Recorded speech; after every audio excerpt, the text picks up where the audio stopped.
علیکم اسکران افسران قسمی نظامی 6593 و مقامات اجرایی ناحیه یوون همه شما را به فراسی روز ارتش ملی تبریک نموده به همه شما سربلندی آرزومندیم.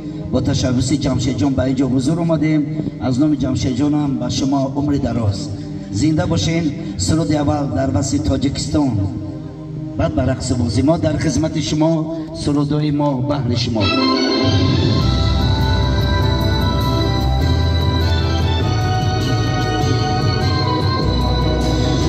تاجیکستان وطنم، راحتی صد چمنم. تاجیکستان وطنم، راحتی صد چمنم. گرود جان زی تنم، من زی تو دل نکنم. زینتی هر سخنم، وطنم وطنم ای وطنم.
تاجیکستان وطنم، راحتی صد چمنم.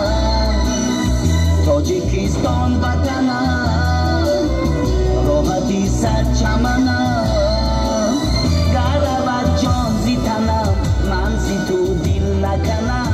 زینتی هر سخنم، وطنم وطنم ای وطنم. سلامت باشیم. بیا برای تاجیکستان یک قرصکی بر دوام میزنیم. زنده